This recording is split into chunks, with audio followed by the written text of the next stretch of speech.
Baik, Assalamualaikum warahmatullahi wabarakatuh. Salam jumpa kembali teman-teman di mata kuliah Sosiologi dan Antropologi Agama di pertemuan kedua. Semoga kita masih dalam keadaan sehat dan mampu beraktivitas seperti biasanya. Nah, di pertemuan kedua ini kita akan bahas mengenai struktur sosial masyarakat. Sebelum jauh, saya ingin menjelaskan dulu bagaimana struktur sosial dijelaskan oleh KBBI dan Talcott Parsons. Yang KBBI dulu, struktur sosial diartikan sebagai konsep perumusan asas hubungan antar individu dalam kehidupan masyarakat yang merupakan pedoman bagi tingkah laku individu. Sedangkan Talcott Parsons yang merupakan salah satu tokoh terkemuka di sosiologi menjelaskan struktur sosial sebagai keterkaitan antar manusia dalam sebuah sistem sosial yang menjalankan fungsinya masing-masing. Jadi dilihat dari kedua penjelasan tersebut menjelaskan bahwa struktur sosial itu merupakan aturan, merupakan pedoman, merupakan hal-hal yang berkaitan untuk bagaimana berinteraksi dengan orang lain gitu ya. Oke, sebelum jauh kita membahas mengenai struktur sosialnya, kita perlu membedakan atau menjelaskan karakteristik masyarakat tradisional dan modern. Kenapa hal ini dianggap penting? Karena yang namanya struktur sosial itu bukan sesuatu yang ajak. Jadi selalu ada perubahan-perubahan tergantung perubahan zaman itu sendiri. Misalnya di nilai sosial masyarakat tradisional yang relatif homogen. Jadi nilai-nilai berkarakter sakral, laki-laki harus perkasa, perempuan harus lemah lembut, itu merupakan nilai-nilai yang ada di masyarakat tradisional. Tapi di masyarakat modern tidak lagi, sudah terbuka. Laki-laki yang ingin bekerja di ranah domestik sudah dianggap wajar, perempuan yang ingin berkiprah di ranah publik juga dianggap wajar.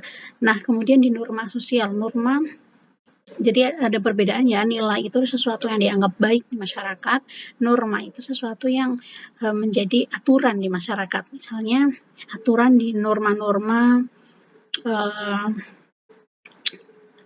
masyarakat tradisional yang cenderung sangat menjunjung tinggi moralitas. Jadi sikap terhadap orang tua, sikap terhadap teman sebaya, dan itu sangat diatur sekali. Tapi di masyarakat modern hal itu mulai luntur.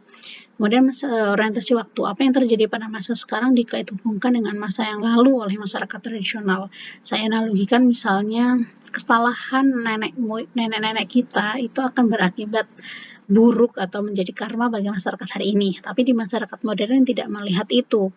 Jadi ya kalau kita berbuat baik pasti akan kembali kita baik juga, begitu sebaliknya. Nah, itu di cara pandang masyarakat tradisional dan modern. Nah, ini ada beberapa elemen struktur sosial, ada status dan peranan di masyarakat tradisional.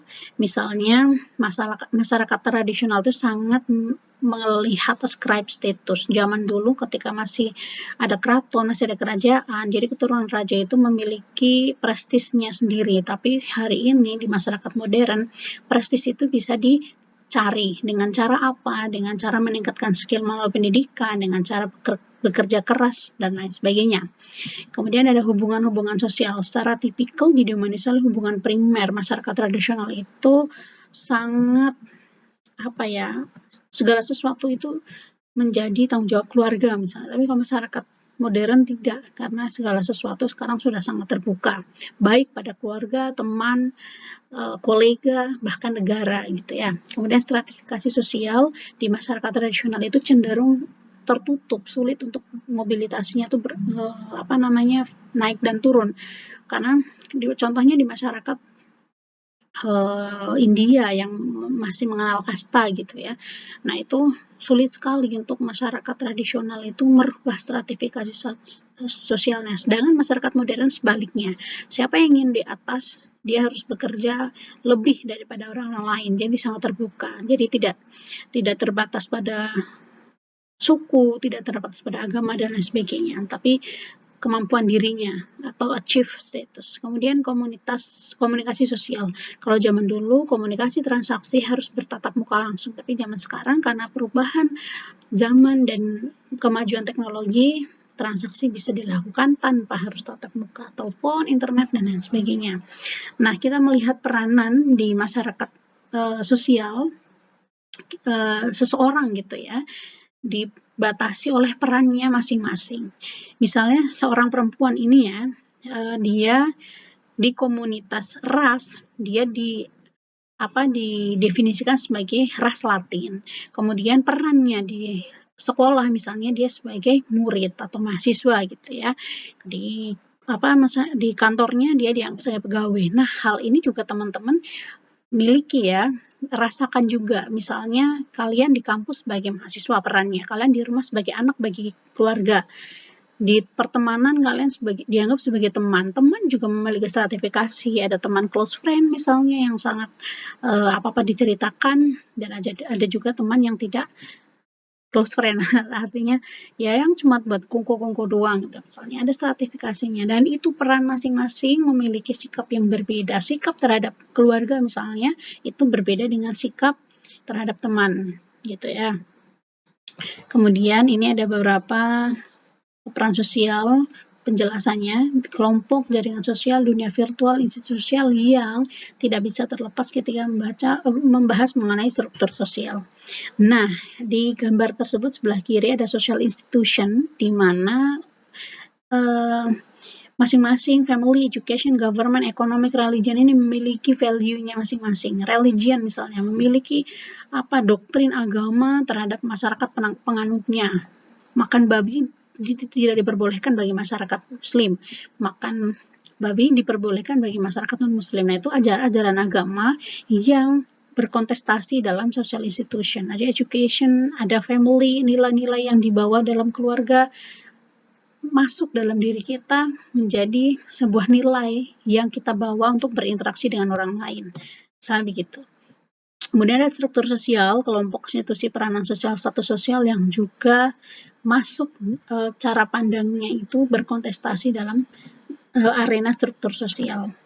Nah, ini ada pola interaksi, ada perbedaan ya antara hubungan dua orang, grup, organisasi formal, komunitas, masyarakat. Kalian kalau chattingan dengan teman sendiri bahasanya bebas ya, tapi beda kalau chat misalnya di grup yang banyak orang dan ada strukturnya, misalnya dosen dengan mahasiswa, tentunya dengan bahasa-bahasa yang sopan, dan itu merupakan tindakan yang tentu berbeda dengan teman-teman ketika chat secara pribadi kepada teman. Teman pun juga kalau bukan teman dekat juga kalau ngomong suka harus diatur gitu ya. Nah, itu menunjukkan bahwa struktur sosial di masyarakat itu benar-benar ada.